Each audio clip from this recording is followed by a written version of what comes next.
Hi, Rick from Rick's Armor Models. Just a heads up on the Dicker Max from Hobby Boss 148 scale that I had done a review on.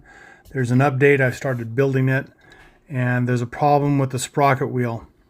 If you use what you come across first is the notch, that usually go together quite easily in any other kit. They don't. So what you're going to have to do is get a small file and just make that notch a little bigger. And not a big deal. This is not what the alert's about.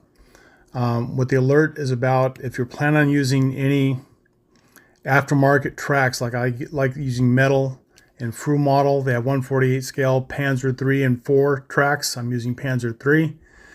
And I notice when you glue it, see, you look on the inside of the sprocket, if you glue it to where you see that mounting piece right there, it'll fit the tracks. And if on the right is how I figured it out, which you need to not glue it all the way to fit aftermarket. So if you do it, glue it the way the kit instructions say on the kit tracks, you'll be fine. So if you don't want to use the aftermarket, don't worry about it.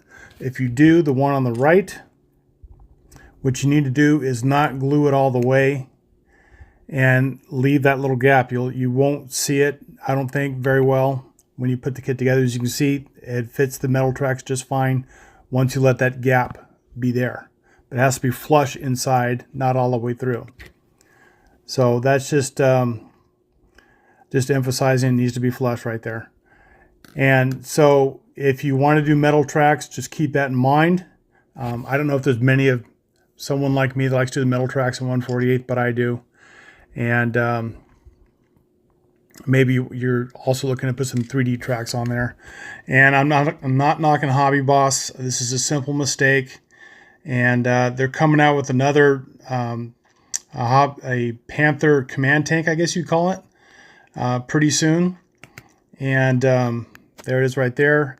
And Tamiya is coming out with the M5A1 Stuart pretty soon in 148 scale. Okay. Since I didn't foresee this problem when I was putting the kit together, I glued the drive wheel, excuse me, and I had to adapt something else, so I'm going to show that to you. I had to, this is the metal tracks I'm talking to you about. This is an actual drive sprocket from a Panzer 3 Tamiya kit, so I had to adapt that to the hull, lower hull, and the return roller. So it seemed to work pretty good. I'm going to go with it. I had to. I mean, once you glue it and melt that plastic together, you're kind of done, and you have to figure something else out. Since I have two of these vehicles, I'm going to do the second one per the observation I made in the beginning of this video. So I think I know some modelers are not going to want to do this because they want to be as precise as possible and have that thing all the way glued. But for this model, for this honest mistake by the manufacturer, and again, that may be just my interpretation. So if you make the kit and you have aftermarket and you say, Rick, you're done wrong, it worked well for me. It didn't for me, and I think it's an honest observation that it's just a simple mistake. That's all. I encourage Hobby Boss to keep doing 148 scale for armored vehicles into different things we haven't seen before.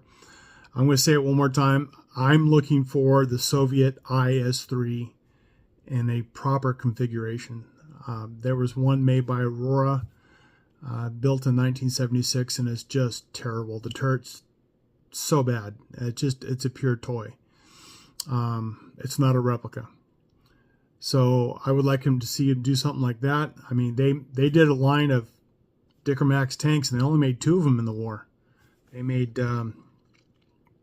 hundreds of IS-3s, and I know they just missed the war, but I think that's the holdup of why they won't do it. But anyway, so I don't get in the weeds. I'm sorry. This is just an observation video to let you know. Sometimes you'll find a snag in a model, and you just have to adapt to it, and don't get too crazy about it. Drive your family crazy.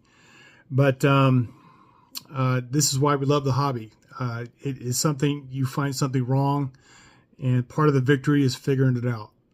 And I'm actually really excited to be building the Dicker Max.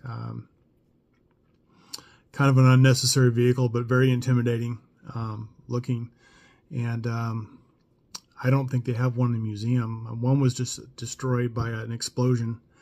I don't know what happened to the other one. They refitted it and sent it back to the Russian front. I don't know what happened to it after 1942. Digging back to a couple of videos I saw on YouTube. It's a very interesting vehicle. I'm so glad they came out with this. But I want you to enjoy this, enjoy your hobby, enjoy your time with your plastic. And if you like what you see, please like and subscribe and hit that black bell so you get everything that I put out. And any suggestions, constructive, please, that you want to give me is fine. Any criticism, well, we'll just go from there and see what happens. But thank you guys for watching, and we'll see you in the next one. Bye-bye.